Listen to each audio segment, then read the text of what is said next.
Good afternoon, everyone. Thank you for joining us today. My name is Marissa Waterman, and I'm the Marketing Director here at the Academy. Today's webinar is titled Engineering for Peace and Diplomacy. Our Executive Director, Dr. Daniel Uther, will serve as a moderator and will introduce our speaker today. I'd also like to thank Dr. Uther for sponsoring this event today. During the presentation, you'll be able to submit a question by clicking on the Q&A icon on the bottom of your screen. Before we get started, Dr. Uther would like to say a few words. Dan, how are you today? I'm great. Thanks, Marissa. Thanks, everybody, for joining us. Welcome to everyone. As you know, Academy programs are often free to our members, and the goal of our programs, including webinars, is to grow, connect, and diversify the environmental profession. Today is a great example of making those connections across diverse areas of practice. Big goals like a peaceful world for everyone.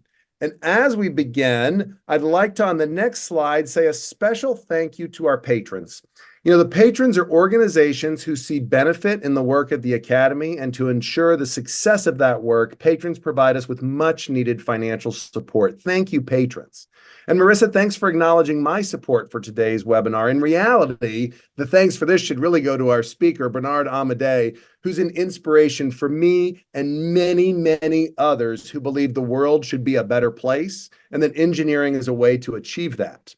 Webinars offered by the Academy are vetted by a team of experts who offer feedback on subject content and ensure that every webinar is of value to our members. And through the financial sponsorship, like I was able to provide today, we can offer this webinar free to the members. As I've said already, of course, thanks, Bernard, you're the inspiration. And now we'll talk about our main event. When I read the title for this webinar and I looked at the abstract, I was immediately struck by two thoughts. First, the scope and significance of what's being discussed is huge, and that's exciting. And second, I'm not sure I'll understand everything that's being talked about, because after all, I'm just an engineer or a scientist, and there's a lot here to unpack. I kept coming back over and over to a compelling line in the abstract. Engineers in the 21st century must be more than providers of technical solutions. They must be globally engaged to play an active role in sustainable development, peace building, peacemaking, peacekeeping, and diplomatic efforts. Bernard, I actually use the same quote when I try to teach my own students. We can't solve today's problems with the same thinking that created them. So I'm so looking forward to hearing the talk. Today, we're joined by an exceptional individual who also happens to be a remarkable engineer. Professor Bernard Amadei received his doctorate from Berkeley just a few years ago, and recently he retired from the University of Colorado at Boulder. Over the course of an incredible career, he founded the Mortensen Center in Engineering for Developing Communities, now Global Engineering. He founded Engineers Without Borders, USA. He's the co-founder of Engineers Without Borders International. He's literally helped to create an ecosystem that has trained up thousands upon thousands of engineers to be better leaders. He's helped them to partner with communities around the globe, and together with uncountable individuals and families and communities, many, many people have benefited directly and indirectly from his work. In recognition of these accomplishments, he's an elected member of the National Academy of Engineering and the National Academy of Construction. He's an elected senior Ashok Fellow and was recently inducted into the American Society for Engineering Education Hall of Fame. He holds 7 honorary doctoral degrees, and in 2013 and 14, he served as a science envoy to Pakistan and Nepal for the U.S. Department of State. Today, we are blessed to hear from Bernard Amadei. At the end of this webinar, I'll lead a moderated discussion. As a reminder to everybody, please drop your questions in the QA function. I'll be reading them throughout the webinar, and I'll try to address as many of them as I can at the end. Bernard, we are so grateful for you joining us. The stage is yours, my friend. Thank you so much. Thank you so much, Dan, and for inviting me to give this presentation to the AAEES community today. My presentation is about, as Dan mentioned, the role of and the contribution of the engineering profession to peace and diplomacy in a world that is volatile, uncertain, complex, and ambiguous. That's essentially the landscape in which we are doing essentially engineering at the local, regional, and global level. Questions that I want to ask in my presentation is how do engineers in collaboration with other disciplines contribute to a culture of peace in different contexts and scale? How do we train engineers in this type of lifelong practice dealing with conflict and diplomacy? What principles should the engineering profession uphold when participating in peace building and diplomatic initiative? What's the body of knowledge of an engineer who is interested in conflict, peace, and diplomacy? Of course, I'm not going to come up with definite, essentially, answers to all those questions. But I think it's very important to raise them, especially as we deal in this in a very complex world and in which essentially the traditional way to look at looking at engineering problems is quite different now. So what is on Earth is peace engineering? Before I talk about engineering, we need to realize that I've been interested in peace and conflict and diplomacy for quite a while. When I studied Engineers Without Borders 20 years ago and the Mortensen Center at the University of Colorado at Boulder, my experience in the real world has clearly shown me that there are many issues that can derail projects, that it's not just about technology. And that's something I'm going to emphasize in my presentation, that if all problems in the world were technical, we would have solved them by now. There are many issues that can lead to conflict, among other things, what a bunch of them here listed on this slide. And there are also some other issues related to our bounded rationality as human beings, and in some cases, it's unbounded irrationality that can essentially derail projects. And I'm sure that most of you who have practiced engineering know quite well what I'm talking about. I became more interested in the field of peace engineering in 2016 when I met my colleague and friend, Professor Joe Hughes. He brought to my attention his intent to start a program on peace engineering at Drexel University. That's 2016. He even mentioned to me, and that really surprised me, that he wanted to create a peace engineering department at the time. I almost fell off my chair when he mentioned that. As Dean of Engineering, Joe was able to put together an initiative across the Drexel campus. I remember attending a conference and a meeting there where people from engineering, law, people from business, people from health all converged together in sharing that same vision of peace engineering.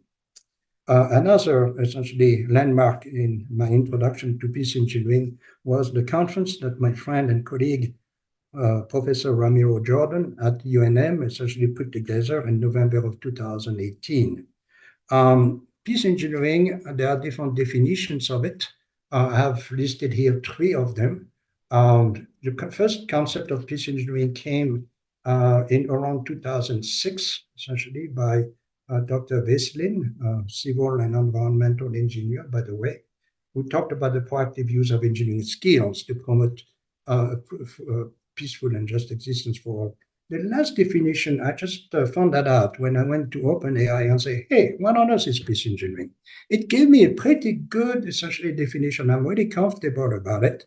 A relatively new and interdisciplinary field that aims to apply engineering principles and technology to promote peace, prevent conflicts, and address the root causes of violence and instability in various contexts. It involves collaboration between engineers and other people, and the idea of developing innovative solutions for peace and stability. A point I want to make here is that peace engineering is not a discipline. Peace engineering, I look at it more as a mindset, a way of practicing engineering, and I'm going to emphasize that in my presentation today. The other remark I want to make is that it's interesting to note that engineers are not usually perceived as peace builders or diplomats. Yet, I'm going to emphasize that in my presentation today, we have played a critical role essentially in the world, in bringing essentially peace on this planet. But at the same time, there are other occasions where our solutions have contributed to division and so on. So the role of engineers in peace and diplomacy is not new, by the way. If you look at the literature even all the way to the Middle Ages, engineers essentially have brought people together. So let's get to the chase and start with a simple question. Has the engineering profession contributed to a more peaceful world? Are we peacemakers or do we divide people? I usually, when I ask difficult questions or when I asked now past difficult questions to my students, I tell them, well, if you cannot answer, always come up with if you cannot answer yes or no, always come up with the following answer: it depends. And in this case, it depends too. If you look at the greatest achievement of engineering that contributed to society during the 20th century, well, we can say that yes, engineers have essentially contributed essentially to peace. They have brought essentially better lifestyle, well-being. Look at life expectancy. I mean, life expectancy in the United States 100 years ago was around 47. In 1800, life expectancy in the world was about 20. So yes, if you look at those 20 great achievements, we can say for sure that over the past 200 years, the engineering profession has played a critical role in serving humanity. At the same time, we can also see that there are many problems that essentially have contributed, that engineering has contributed to essentially many problems in the world. Here's a list of places where essentially engineering has been essentially a detriment to society. Remember the effect of DDT. Remember Bhopal. Remember Chernobyl. Remember the Love Canal. Remember the Fukushima. Remember the effect of oil spills. Remember the issue of water contamination in Flint. Remember contamination at Rocky Flats in Colorado. Remember the effect of fossil fuel burning. Remember the forever chemicals, and so on and so forth. So there are many examples that are illustrating the constraining and negative role of engineering in society. And we have to understand that essentially society and engineering are essentially extremely connected, and that any form of economic development can create positive and negative externalities. We also have to realize that the engineering profession has primarily benefited populations in the developed world. There are about 3 to 4 billion people on our planet whose job is to try to stay alive essentially by the end of the day. Quality of life for those people is low, and they often live in unhealthy, degrading, inequitable, and unsustainable conditions. Engineering has essentially, here's a quote from Dr. Paul Pollack, who passed away several years ago, really emphasizing that essentially most of the world's designers have been focusing on developing products and services exclusively for the 10% of the world's population. And in a way, it raises the question is, what about engineering for the other 90%? Another aspect of the negative aspect of engineering, it's related to military type of engineering. Now that's controversial. I mean, that obviously, if I would the military, is the military good for the planet? Is the military bad for the planet? It really depends on who you talk to, and I don't think that we can come up with a definite answer to that.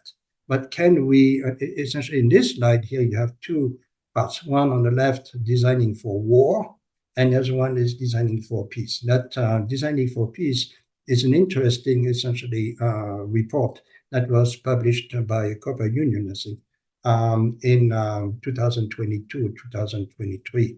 But does it make sense today? And if you look at global military spending, in 2021. In that case, I've not updated it, but essentially we spent in the world $2.1 essentially $trillion on military expenditures. And if you divide that by 365 days, 24 hours, 60 minutes, and 60 seconds, we come up with about $67,000 per second all year long that being spent on military spending. Now, imagine, I'm not against defense. I do believe that defense is necessary. But again, what could we do if we were to use half of that money in designing for peace? Again, this is a controversial. I'm sure someone is going to ask me a question at the end. Why can you say that military spending is bad? There are some great achievements in military engineering, and at the same time, there are some not that great achievements in military spending. And if I look, for instance, at most of you are environmental engineers, ask yourself what is the impact of war on the environment. And that's a recent report that I found on conflict and from the Conflict and Environment Observatory in 2024, showing essentially areas, and I don't want to go into all the details, you can do that by yourself, where the environment has been affected by war. How do we rebuild essentially Ukraine? This report is about Ukraine, and I've been interacting with colleagues in Gaza, in Israel, and also in the West Bank and in Gaza through the Arava Institute of Environmental Studies in southern Israel. And I brought that report to their attention a few days ago and said, well, we don't have that for Gaza. Believe me, as you know, the situation in Gaza is horrible. And the people have been affected by that big time. The environment has been affected. How are we going to rebuild Gaza? So there's some discussion already going on, but the same thing one could say, I'm on a subcommittee at National Academy of Science on the environmental impact of the war, especially in Ukraine. How are we going to rebuild the environment in Ukraine? Okay, so we have got to realize that engineering essentially can do damage, and engineering can also help essentially rebuild things. And it's going to take time, right? So you can go into look at this report there. It's very detailed, and we don't have one for Gaza, by the way. So let's talk about the why, what, and how of the nexus between engineering, peace building, and diplomacy. Those three essentially talk to each other. I'm working on a new book right now. I should be done with the first draft by the end of the spring there. And the title of the book is about the nexus between engineering, peace building, and diplomacy. And by nexus, when we talk about the nexus, the term nexus, you've heard of different types of nexus, the water, energy, land, food nexus. In my recent book, I looked at the nexus between peace, sustainability, and climate security. And when we hear the term nexus, right away, nexus thinking is system thinking. So a nexus looks at the components, essentially, in this case, engineering, peace building, and diplomacy. It looks at the connections between the three components, and it looks at the purpose of the nexus. What are we trying to reach? In this case, a more peaceful community, well-being, and so on. And also, when we look at the nexus, we talk about essentially different types of constraints that affect the nexus. There are different ways of representing nexus. I don't want to go into the details. System science has plenty of tools that can be used for that.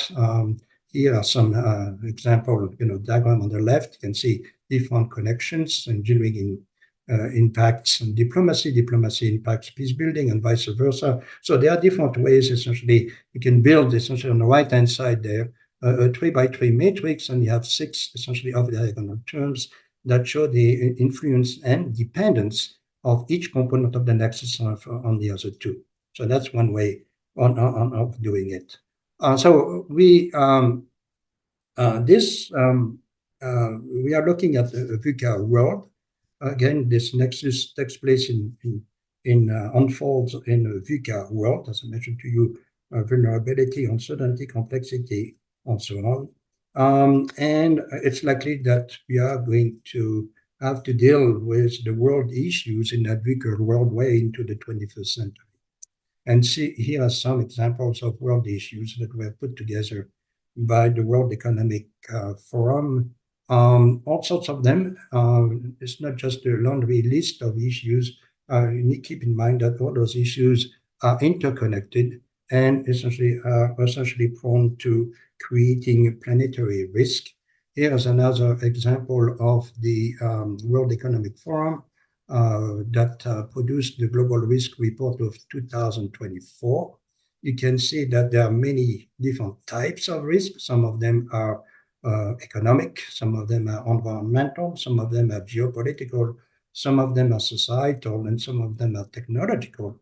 But what is interesting about this diagram is it shows how things are connected. In other words, the VUCA world, it doesn't consist of a bunch of vertical silos. Instead, the VUCA world consists of many different challenges that are interacting with each other. And you can see, for instance, here, if you look at environmental issues in green there, they are connected to other issues on social cohesion, misinformation and disinformation, which is a big challenge right now. You won't have heard about it. My colleague, Sheldon Himmelfarb and Professor Howard from Oxford put together a new initiative called the IPIE, International Panel of Information Environment, very similar to the IPCC on climate change.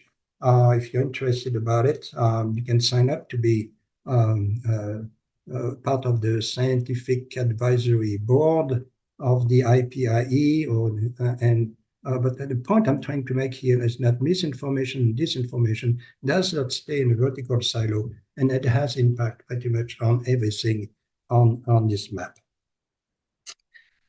So questions arise as to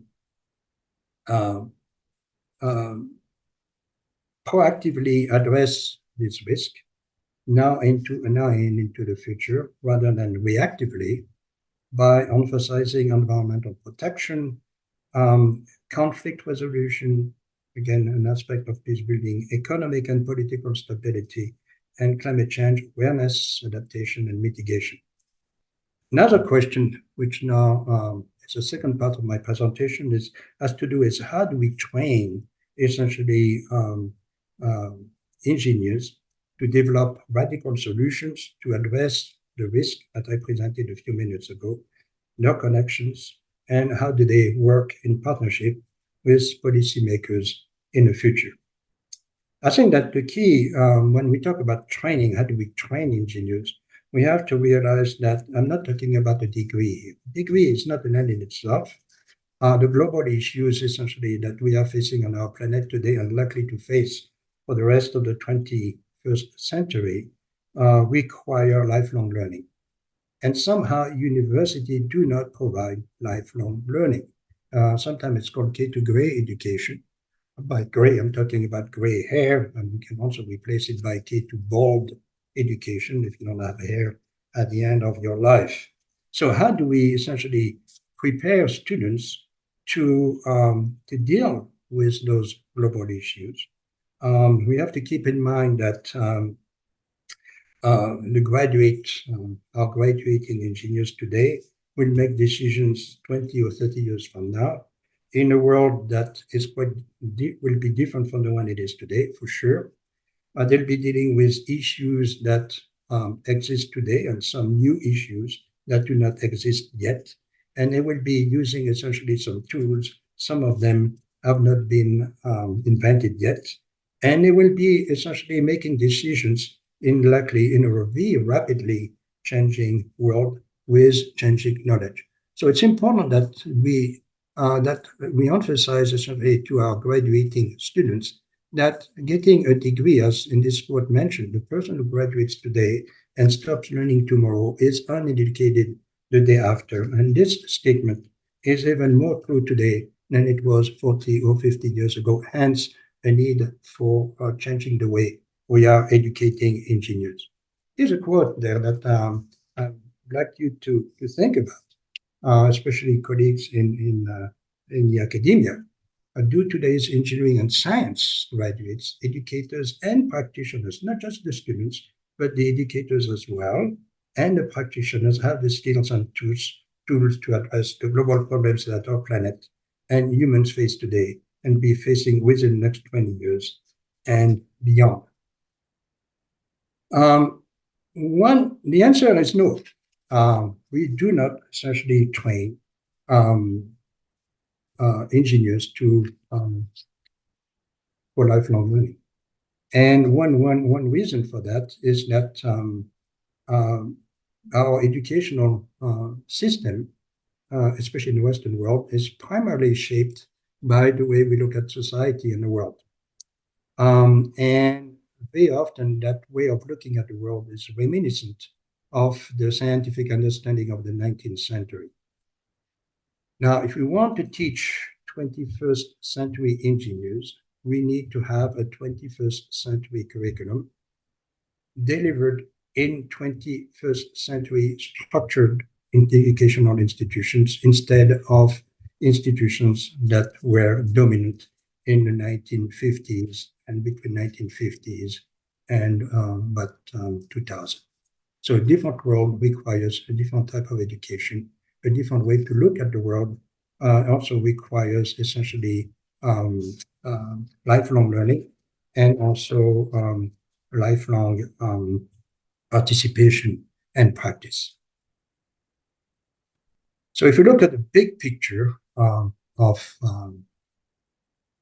what engineering is all about, in my opinion, here's a statement: to contribute to building a more sustainable, stable, equitable, and peaceful world, and promote a culture of peace that benefits the global economy and the world's population more than the current culture of war. And that culture of war, as you know, is dominant today. I don't know if you're sick and tired about it, but I am. And the question is, what can we do as engineers essentially to get rid of that insanity and essentially to put people together? That statement here is kind of almost a mission statement for the engineering profession.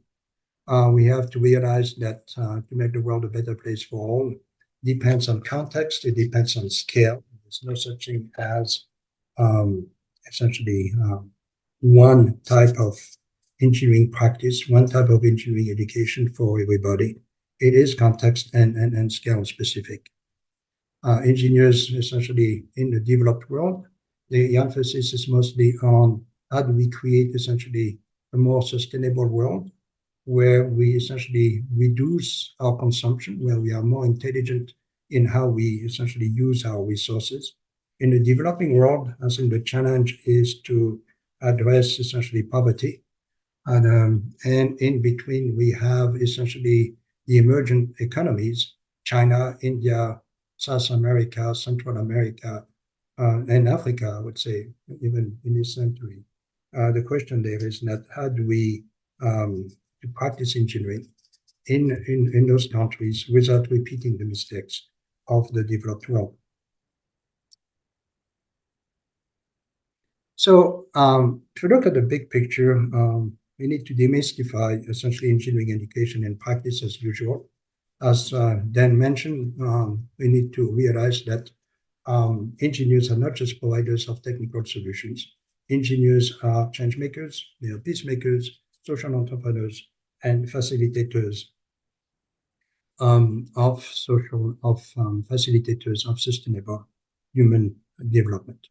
So what's the BOK, a body of knowledge of future engineers? Well, in my opinion, and that's my opinion alone after 40 years of dealing with multiple BOKs, body of knowledge, there's no such thing as just one body of knowledge. It really depends on context, it depends on scale, and it also depends, and it's very dynamic. It changes essentially as the world is changing. I spent a lot of time essentially looking at different types of versions of the body of knowledge. Some of you have heard of the engineer of 2000, I remember. The engineer of 2020, now it's the engineer of 2030. And I've even read about the engineer of 2050. All sorts of recommendations have been essentially proposed for educating engineers essentially for the future. Another one is, and I like this one very much, is engineering for the One Planet framework. Essentially, it's based on learning outcomes. You have system thinking, it's critical there, knowledge and understanding of the world, skills, experience, and behavior, leadership skills there. The bottom line is that you can spend a lot of time essentially reading about all those. There's another one, it's called the Barcelona Convention, right? I mean, in 2004. But there's a lot of stuff that has been written, but not much that's been done. That's my problem about it. A lot of talking heads there when it comes to engineering education and the body of knowledge of engineering education, as if that body of knowledge is static. It has to be dynamic. It has to be able to change essentially over time. This diagram here shows my version of if I were to create essentially a program. I will never be a dean. I will never be a chair of a department. I don't have enough patience to deal with colleagues. But what would I do? I mean, I think the body of knowledge of future engineers does not belong in vertical silos. It has to be transdisciplinary. So traditional way of doing it, training engineers today is mostly through disciplines: mechanical engineering, civil engineering, electrical engineering, environmental engineering, and so on and so forth. But those are the vertical silos on this diagram. In the field of knowledge, engineering. Well, most of the problems that we are facing today are horizontal. They cut across fields of knowledge, and they also cut across disciplines and across fields of knowledge. Now, if I use the analogy of if all the vertical silos were vectors and the horizontal lines were vectors too, the dot product between the two sets of vectors will be equal to 0. In other words, we do not, and the cross product will be pointing at us. So the bottom line is that essentially we do not educate young people today to cut across disciplines and to cut across fields of knowledge. Yes, we have the social humanistic electives to give the students, but it's 21 credit hours of social humanistic elective. They tend to be wasted essentially because we don't emphasize enough the connection between a field of knowledge in humanities, for instance, with fields of knowledge of engineering. So that, to me, I think it's a big mistake.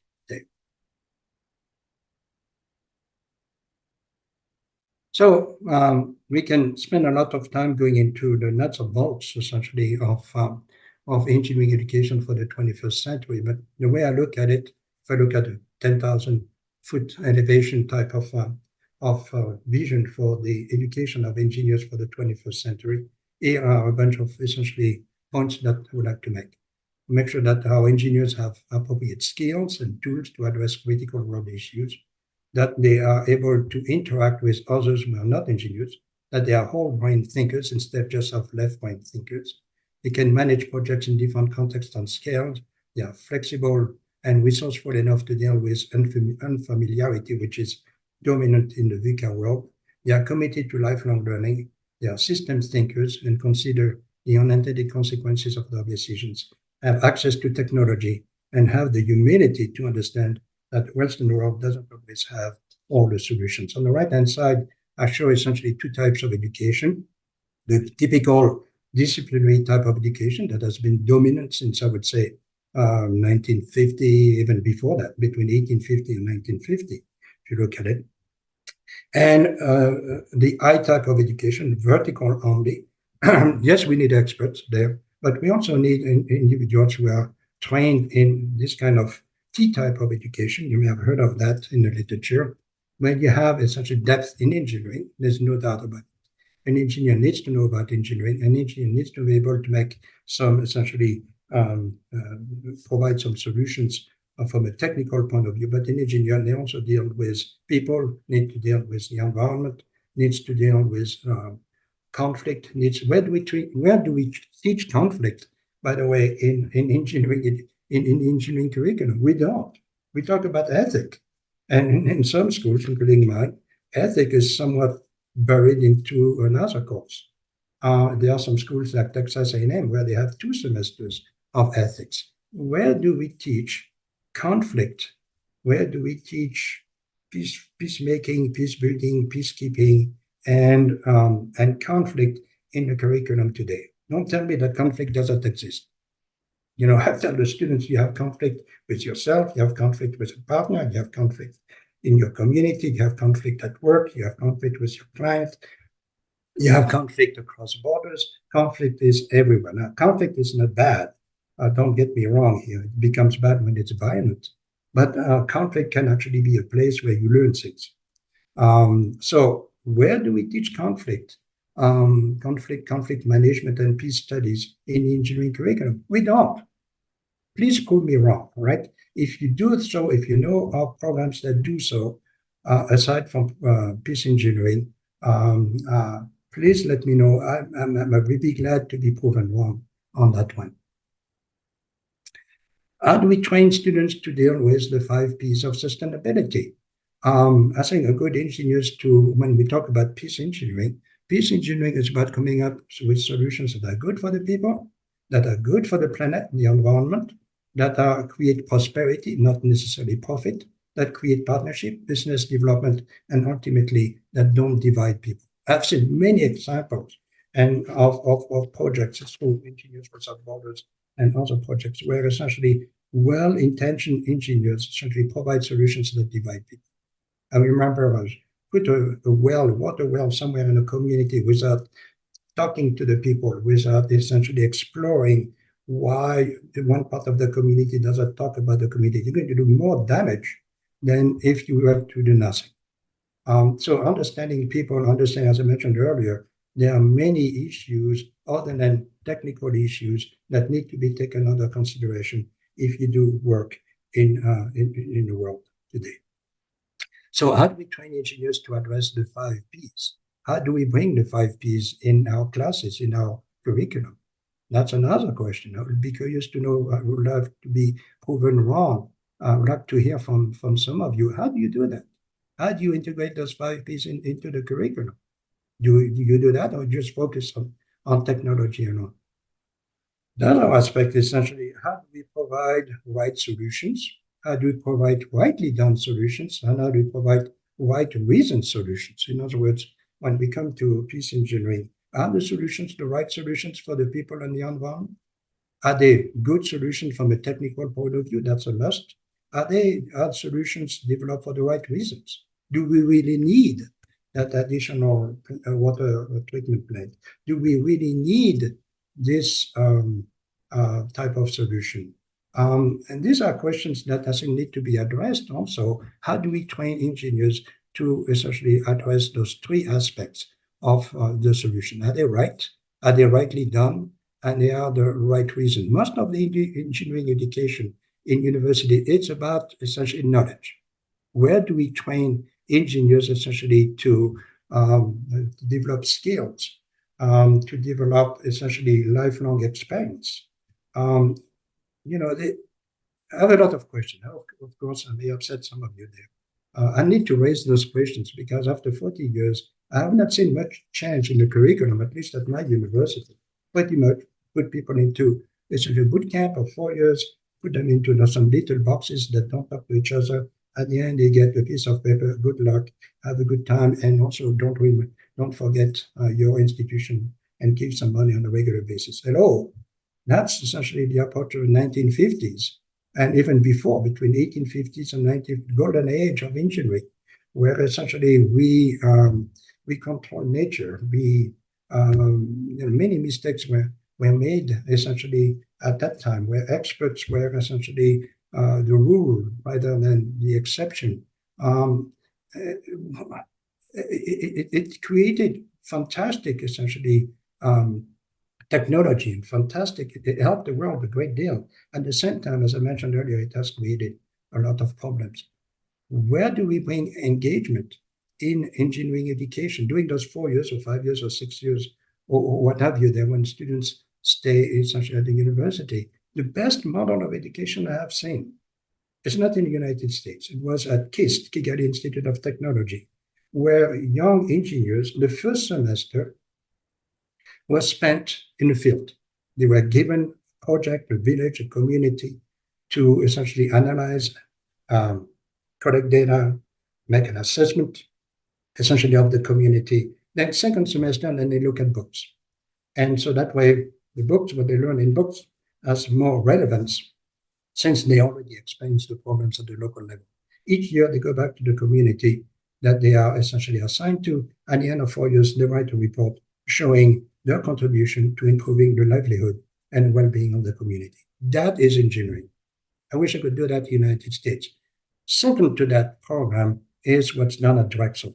And Drexel has a co-op program, fantastic. Yes, it takes a little bit longer. Instead of 4 years, I think it's 5 years. But from what I recall, students have to essentially do 3, essentially 6 months, essentially exercises in practice. So the idea is to combine essentially practice and the books, essentially. And some medical schools do that. On the first day of your medical school, you're going to end up in a hospital, learning about what a client looks like, understanding essentially how do you approach a client, and then over time, essentially, you are essentially developing the knowledge, the skill, the experience to deal with health issues. So yes, we need a new epistemology of engineering practice and education based on reflective and adaptive practice and also hands-on. It has to be hands-on. And I think Engineers Without Borders was a way, when I studied it 20 years ago, was essentially a way of meeting that goal. And it's still today. It gives the students essentially over a period of 4 years, an experience into the real world with some real customers, with some real people, with some real issues that do not, that don't look like the problems at the end of chapter 5. Another thing we need to know is to tell our students to learn about system thinking. The traditional way, and I love this diagram because it really shows a typical academic environment in the middle where everything is linear until someone opens the door and quickly realize that the world is not linear. Some of people I know close the door and go back into their very comfortable way of thinking, and some of other people endorse system thinking. Why system thinking? Well, I hope nobody is going to prove me wrong in saying that most of the problems that we are dealing at the local level, for instance, at the community, involve many systems, system of systems, and there are all sorts of issues, essentially, that control the landscape there and the community landscape.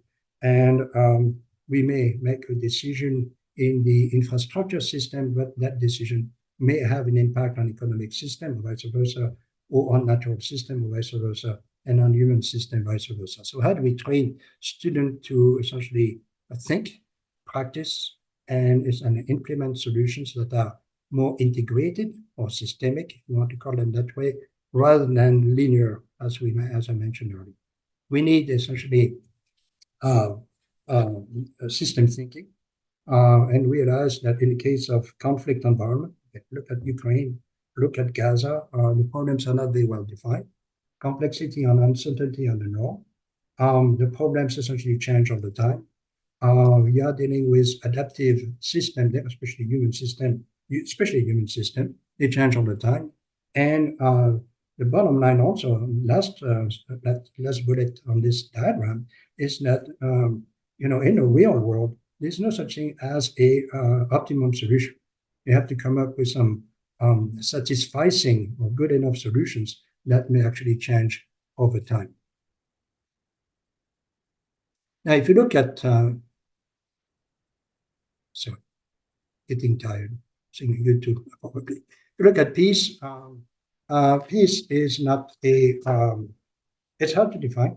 There are many different ways of looking at peace. And in fact, when you look at the nexus between peace engineering and diplomacy, next question people are going to ask and say, hey, how do you define peace? What are the indicators of peace? And what is not peace? So if you look at the literature, essentially the work of Galtung, in the 1960s, 1990s, all the way to 2000. It defines three types of peace: negative peace, positive peace, and cultural peace. Negative peace is the absence of violence. The positive piece is the presence of essential institutions. That's what we do as engineers. As engineers, we really contribute to positive peace. Military engineers contribute also to negative peace and positive peace. And you have the last one, it's called cultural peace. Again, an interaction between the three. In my books, I look at peace from a systemic point of view. And here's a definition on the right-hand side. There are different definitions of peace. The one I use is to recognize that peace is a state that essentially exists somewhere in that environment. Where is peace here? Where is conflict here? Where is sustainability here in this diagram? Well, it's not looking at next time you go to your car, open the hood and look into it and find speed. Where is speed in there? Speed is an emerging property. So is peace. So is sustainability. So is poverty. Essentially, it's by emerging, we're talking about something that comes from the interaction of many different things: the environment, the economy, the infrastructure, capitals, and so on and so forth. So in my last book that was published in November, I look at that, the connection between sustainability, peace, and climate security. And as you look at the book, you'll see that many questions about what are the indicators of sustainability, what are the indicators of peace, and what are the indicators of climate security. Keep in mind that all the nexuses that we talk about always happen in a context and at a certain level, at a certain scale. So socioeconomic context, environmental context, infrastructure context, different types of capital, essentially define dynamic between those essentially different components. Peace, positive peace, there's a group that in Australia that has been looking at different types of peace. What is contributing to positive peace? You can see that 3, 4, 5, 6, 7, 8 type of domains there that are interacting. So this organization, Institute for Economy and Peace, have proposed a positive peace indicator, a global positive peace indicator, GPI, and essentially have classified countries, not communities, not local communities, countries, whether is there sustainable peace, positive peace deficit, positive peace surplus, or violence here, where negative peace is very low, and positive is an inverse scale here, and positive peace is also very, so violence is here. Some countries belong to that box. There are some countries, the goal is essentially, where we would take, for Ukraine and Gaza right now are right there. What would it take for engineering and for non-engineering disciplines to bring essentially those communities and countries to the bottom left, to the sustainable peace? It's going to take time. There's no doubt about it. So system thinking has a very strong value proposition for peace building projects. We see systems as wholes instead of vertical silos. The peace system thinking allow you to look at essentially multiple perspectives.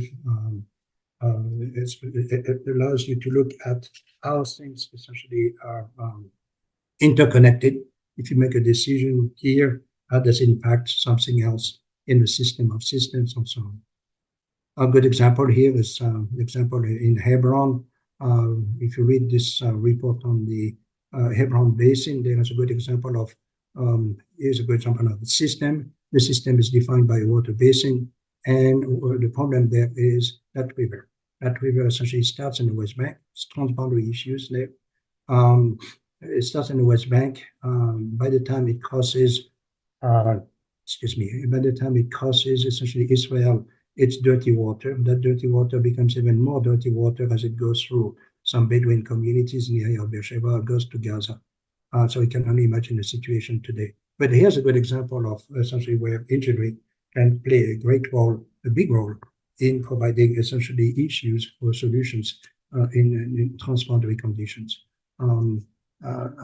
So another one is the Syrian conflict, looked at in my last book there, relating essentially climate change to unrest. Climate change creates hardship in in farming communities, provides essentially migration to cities, civil unrest. Cities cannot take the additional input of people, not enough water, not enough food, not enough energy. Environment takes a beating.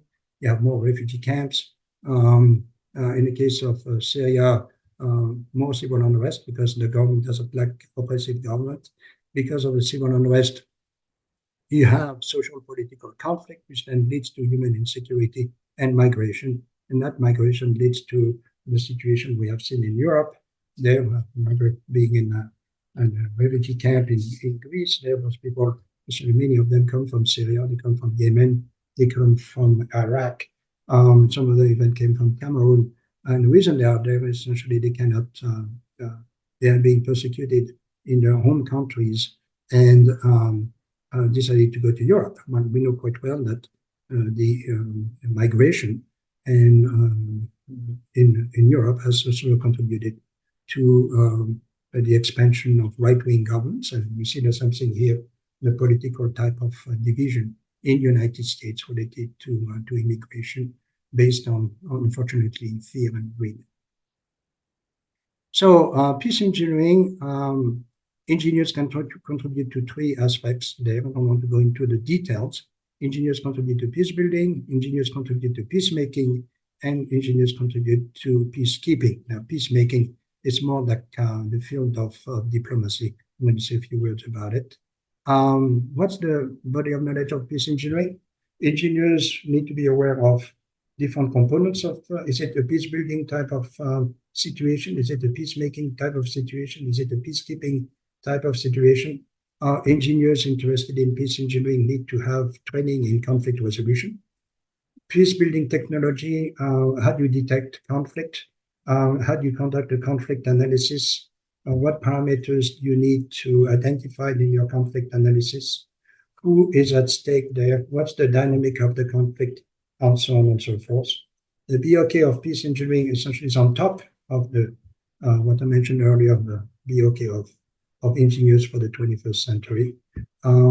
Communication need to integrate, to consider integrated solutions that are good for the people, good for the planet, good for the environment, good essentially provide prosperity and essentially partnership. And also it's about training essentially communities and working with communities. I'm taking right now some training in conflict resolution and mediation. It's quite different from engineering, but it's necessary when you deal with a situation like in Gaza or deal in situations in the refugee camp and so on. Finally, engineering and diplomacy. Diplomacy essentially has a critical role to play in science, technology, and engineering. In that case, we talk diplomacy in engineering. But also the other way around works well. You have engineering in diplomacy and you have engineering for diplomacy. And these are different essentially characteristics of those three. Engineering in and for diplomacy, it's about technical advising, it's about infrastructure development, it's about environmental diplomacy, which is big, transboundary issues like I mentioned earlier. Technical assistance, capacity building, science and technology diplomacy, it's about peacekeeping missions. Engineers essentially contribute to diplomacy in international standards and regulations, cybersecurity, economic diplomacy, and so on. And diplomacy in engineering, it's about diplomats essentially help in negotiation and collaboration, international projects, cross-cultural negotiation, environmental compliance, stakeholder engagements, conflict resolution, and so on. So how do we train? Where do we train essentially engineers to come up with some solutions that involve diplomacy? And how do we train diplomats in science, technology, and engineering? That's a big question. In the middle here, I put some ideas about a body of knowledge of an engineer involved in diplomacy for diplomacy. That person will have to have additional expertise and knowledge and skills in dealing with how do you deal with international issues? How do you deal with policy and governance? How do you deal with cross-cultural communication? Engineers are miserable at that. How do you deal with ethics and different types of ethics as you go to work in different contexts at different scale? How do you deal with international law and regulations? How do you deal with innovation and technology transfer across cultures? How do you deal with conflict resolution and so on? So I don't know the single, well, there's one school, USC, that has essentially some courses in engineering and diplomacy. I think that's the only place that I know of that essentially trains students to deal with engineering, science, engineering, technology, and diplomacy. I hope I'm wrong, and if you know of another place, let me know. Example of engineering and diplomacy and science. So I don't know, for some of you were alive in 1975, there was a major, essentially, event that took place in space where an Apollo capsule and a Soyuz spacecraft essentially connected together, and the cosmonaut and the astronaut shook hands. And that's an example of science diplomacy or engineering diplomacy. That was really unique since there was a Cold War going on the planet, and up there in space, people were essentially creating peace. CERN is another example of diplomacy in science and science in diplomacy. If you may not be aware of the EC-MOD, which is the International Center for Integrated Mountain Development in Nepal, that essentially regroups 8 different essentially countries that share the same issue of environmental damage to environmental issues, rather, in the Himalaya Mountains and the Hindu Kush Mountains. And it's a place that provides water to about 2 billion people on our planet. If that were to change, there will be some major consequences. In India, China, 8 countries essentially are represented in that platform of science diplomacy or engineering diplomacy. And also, you all know about the UN Sustainable Development Goals. That's another example of engineering, science, and diplomacy. I need to have 2 more slides, this one and the next one. We need to remember what engineers are responsible for. Here's a good quote that I came across as I'm working on my new book by Martin and co-workers. Engineers are responsible not only for the safety, technical, and economic performance of their activities, but also have a responsibility to use resources sustainably, minimize the environmental impact of project waste and emissions, and use their influence to ensure that their work brings social benefits which are equitably distributed. And I would add to that that engineers essentially are responsible for creating more peaceful communities. And that's my last slide. As Dan mentioned, it's one of his favorite quotes. It's my favorite quote too. The significant problems we face today cannot be solved at the same level of thinking that created them. We need a new mindset, a new paradigm shift, like that little check there on the top right. Not only do we need to change the mindset, but we also need the way our leadership. Significant problems we face cannot be solved with the same level of leadership that created the problems that we have today. And also with the issue of compassion, the significant problems we face today cannot be solved with a limited compassion that we had before. How do we bring compassion into our work, especially when we deal with diplomacy and peace? And the bottom diagram on the left-hand side there, we're dealing with complex issues on our planet. Unfortunately, we do not train our young people to deal with complexity. Many people prefer the simple, essentially, path of simplicity. It's wrong. It's right sometimes, but the vast majority of the time it's wrong, especially as we deal with the problems of the VUCA world. Hopefully, we can change our educational system and make sure that people are aware of complexity and are familiar with systems, tools, system thinking, and system practices. Thank you. Thanks, Bernard. Appreciate it. That's fantastic. If I can ask, if perhaps maybe you'll stop the screen share and then maybe people will be able to see us just a little bit more so that we can have a little discussion.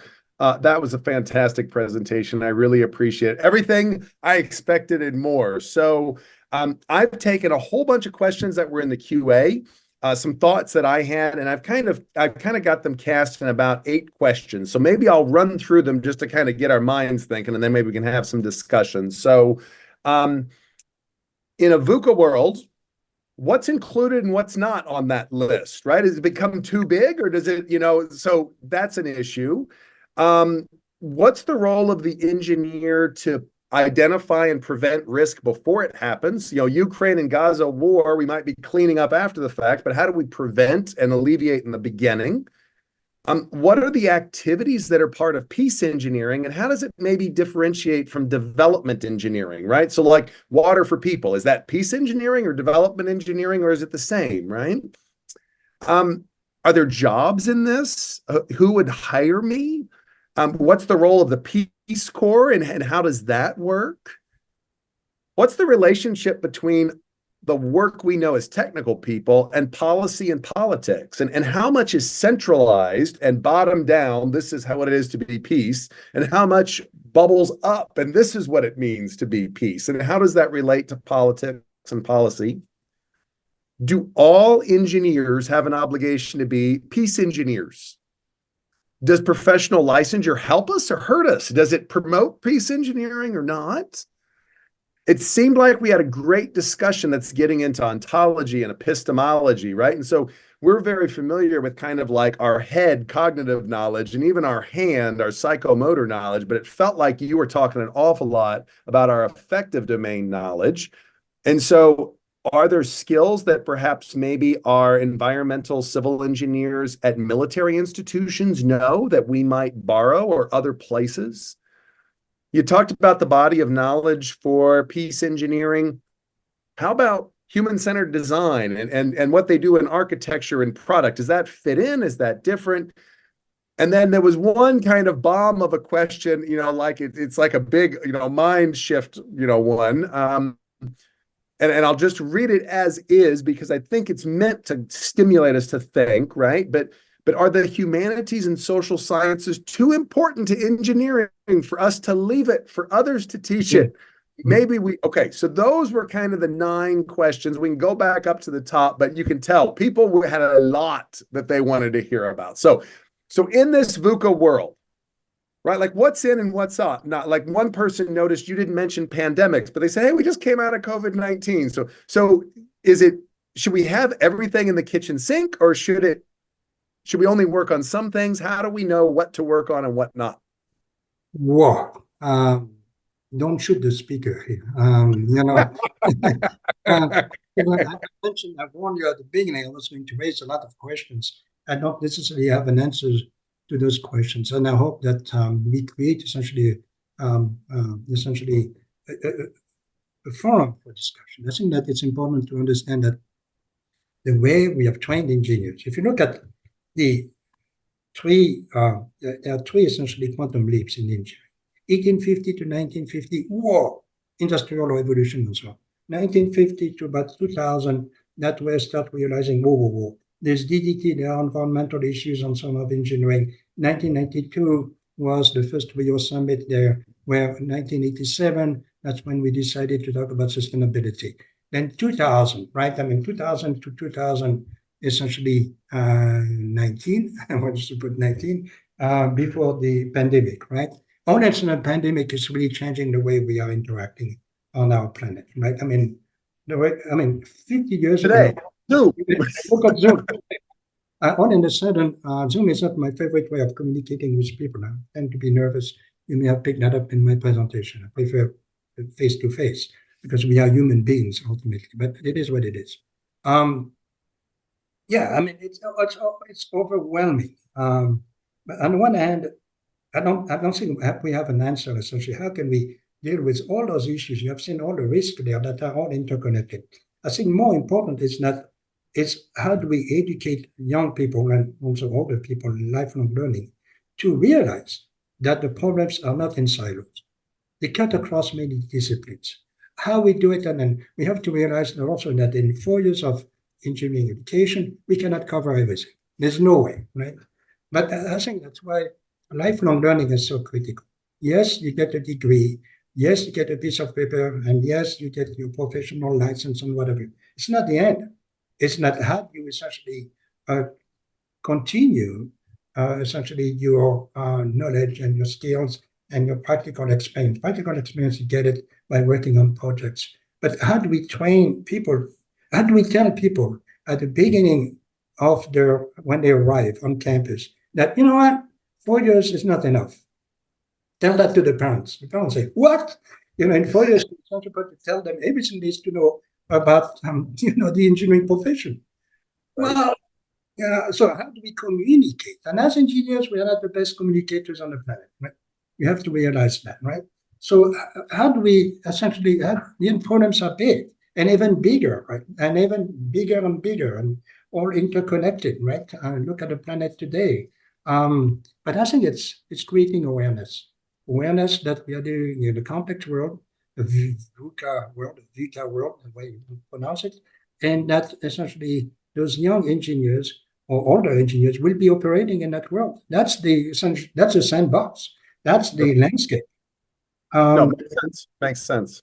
Now, within that landscape, if we were going to try to take our skills of kind of like identifying risk and alleviating risk and managing risk and so where does peace engineering fall? Because you gave great examples of Ukraine and okay, so boy, they're gonna have to come in and clean this up, right? But where does peace engineering do the part ahead of time that prevents the problem in the first place? Are there ways that we could do that, or are we not there yet? Are we still in the cleanup phase for peace engineering, the do good after the fact, or can we do good before the fact? That's a good point. Can we do good before the fact? Can we be proactive instead of reactive, right? I mean, it's kind of almost with peace building, peacekeeping, peacemaking, and peacekeeping. Peacemaking and peacekeeping. That peace building tends to be at the beginning, right? And so it's like more proactive. It can also be at the end if especially that entire process does not succeed. There are many crises and many conflicts in the world, even though they went through peace building, peacemaking, and peacekeeping, they fall back into conflict. Many, I would say, some colleagues would probably know more than I do about the percentage of conflict like this. Yes, I think that it's realizing that we have a role to play. There's no such thing as a peace engineer, by the way, with my colleagues who talk about peace engineering. I don't even like the term peace engineering, to be frank with you. Engineering for peace. Science, I prefer that. Say, you are a civil engineer or an environmental engineer, electrical engineer. Yes, you better be good at your engineering skills. But it's more the mindset. How are you going to use those skills? Essentially, are you going to divide people? Are you going to, you have to be careful that, putting a water pump or any type of technology in a community, even though it sounds great from a technical point of view, it may actually divide people even more. How do we train people to integrate in their engineering knowledge, skills, and experience the components of peace and conflict and all that stuff? I think that's why I prefer, imagine I'm a peace engineer. What kind of job am I going to get? Right? Well, that's the question, right? Who hires you, right? So Peace Corps for 2 years, but then what? So maybe the three huggers on steroid will hire me. But I would never present myself as a peace engineer. I would present myself as a civil environmental engineer, whatever you do. And in my knowledge, in my skills, knowledge, and experience, I've dealt with conflict. Okay. I had a project one time in Mauritania. We drove for 18 hours, middle of the Sahara, with a nice solar system and a water pump and so on. Everything was well designed. When we went there, at the middle of nowhere, I spent most of my time, two colleagues who did not speak French. The local people did not speak English. I spent most of my time mediating between the local dictator and my colleagues. Why? Because as soon as we arrived, the dictator say, "Oh, you have 8 solar panels. I'm going to take one. I'm going to take 2 of them, by the way. Too bad for you, because I want to watch CNN." Okay, that was the beginning of the project, even though the technology was perfect. I spent my entire time negotiating in French and in English, in French and in English, to see if we could find a common ground for that technology. Okay. That makes sense. No, that makes sense. So one of the questions people were asking is kind of like, well, how do I get involved in this, right? Because people were giving examples. So EWB, Water for People. I mean, there's all these, organizations that do lots of good, right? And people were asking the question, so how do I be a peace engineer? And I think you're partially answering it because you're saying it's somewhat of a mindset as opposed to a particular organization or a particular not-profit or a particular job. Is that fair? Absolutely. And I think that there are probably among all the people listening to my presentation today, I mean, I would say 99% of you are peace engineers, right? I Okay. mean, it's not title, it's what you do with your engineering skills. Okay. I think it's the way I look at it. My other colleagues in peace engineering might have a different opinion. But to me, it's about what you do with your engineering skills. Again, a military engineer in military engineering, you can have military engineers that bring peace to the planet. There's no doubt about it. But I could not be, for instance, someone who goes to work and who is going to design all day long better bullets, better tanks, better things to kill people. Sure. As an engineer, there are some colleagues there who do that, right? They make a good salary and so on. That's their decision. I'm not in a position to judge what they do, but that's not what I want to do. Fair enough. Fair enough. So one of the questions that came up is that interface between policy and politics, right? The top down, the bottom up, right? Does it trickle up because we work on things that we care about as engineers, or does it come down because a certain administration ends up at 1600 Pennsylvania Avenue and spends money on certain priorities, and therefore, many of us in academia or many of us in consulting, we jump when the money's there. So what's the balance between doing the right thing bottom up and responding to the forces from politics and policy coming top down? Where does peace engineering play a role in that? When I have a diagram, I did not have that slide, but I have a diagram that shows essentially like a tripod. You have the bottom up. I think communities know best essentially what's working, what's not working. Many communities are essentially are resilient. Some are more than others. Some communities essentially have experienced throughout their, when we talk about resilience, there are many communities that are more resilient than me, let's put it that way, right? So you have the bottom. Then you have the top down, and you have the outside in. So there are three components. I think the top down can be a roadblock, or it can help you in scaling up your solutions. There's no, I think so. So it really depends on the dynamic, and the outside in are Engineers Without Borders, Engineers Against Poverty. It's about your organization, AAES. It's about all sorts of essentially NGOs or professional organizations that are essentially contributing essentially to the dynamic between what community needs and what the government is also telling. A government can be a roadblock, like the case as I mentioned to you in Mauritania. That little governor was a dictator. He was blocking everything else. We were the NGO coming in, the community wanted water, and he wanted to watch CNN. Okay, that's a very simple example, right? But it shows that even that simple, it can derail an entire project for days. If you're lucky. In our case, we had to go back to Nouakchott, the capital of Mauritania, to get the US ambassador to fly all the way to that remote area and tell the dictator, hey, this is my private gift to you. You're going to do what I want you to do with it, right? But talking about the government there, so yeah, and I'm sure that all of you who are listening to who are here on today have experienced essentially how their projects were derailed for stupid reasons, really stupid reasons, right? They sound stupid, but you know quite well that okay. But how do we train again engineers? That's why I like the co-op program at Drexel, the program in Kigali. There is that sending students to the field ASAP. So they realize that, not all problems in the world are like the problems at the end of chapter 5. They don't have a right solution and a bad solution. You don't get an A or an F. How do we train students as soon as possible, in my opinion, like they do in medical school, in some medical schools? So they are essentially faced with the reality of the VUCA world, and they can go back essentially to the classroom, read from books, and see how what they are reading in books essentially has anything to do with the real world. If I were a dean, again, I would never be a dean, as I mentioned, or chair of department. I've avoided that, thank God. Maybe in my next, I will try to avoid it in my next incarnation. But how do you, that's what I would do. I would how do you bring the students into the real world of engineering so they can see how people, those characteristics of the bounded rationality I mentioned at the beginning of my class, all those characteristics that essentially greed, fear, what have you there, that essentially can derail projects. We never talk about it. And I think that's where I think humanities can help a great deal.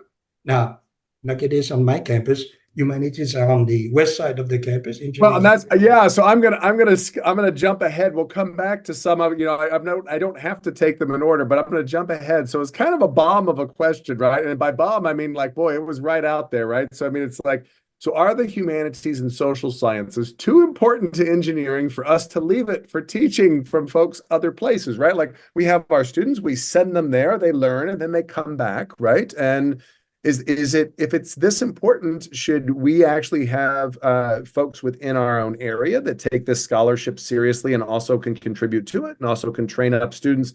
Is there an engineering version of humanities that looks different than a pure I mean, engineering math and pure math might look different, right? So, a pure humanity and an engineering humanity might look a little bit different. I don't know. What are your thoughts?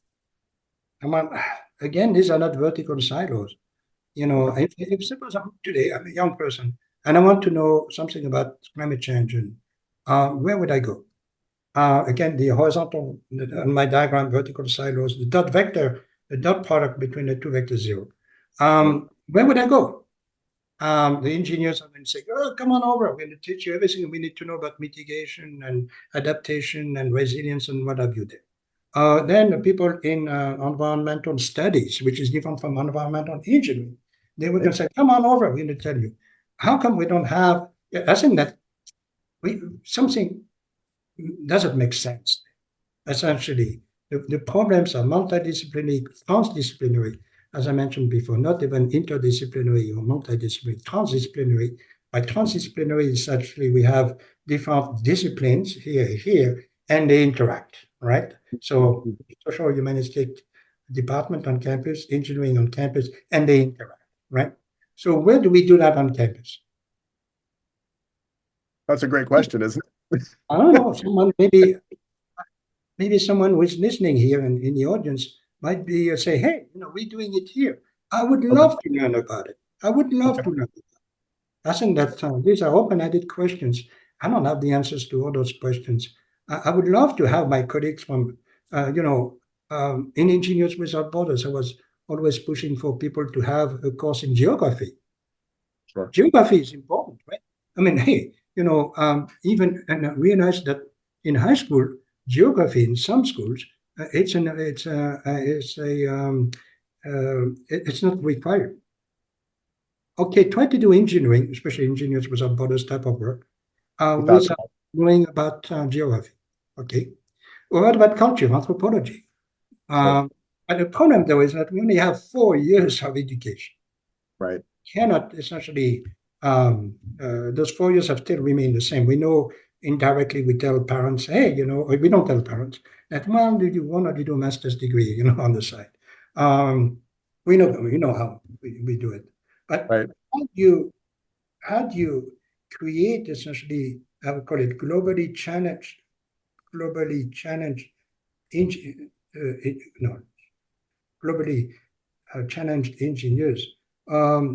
They're not global engineers. I don't like the term global engineering because it makes no sense. Global engineering is just local engineering. It's about the globally engaged engineering. How do we engage? It's engagement that is global. Not No, it makes sense. It's not the engineering. Global engineering, I'm sick and tired of. It sounds good. It's a new fad on the block. But globally engaged, the engagement. How do we get an engineer to be globally engaged, who understands that problems are in different contexts, different scales, There's no such thing as one BOK, body of knowledge, in my opinion. It really depends. Why is it that people in Africa use the same body of knowledge as people in England or in France or in Germany? Makes no sense. Fair enough. So do all engineers need to be peace engineers?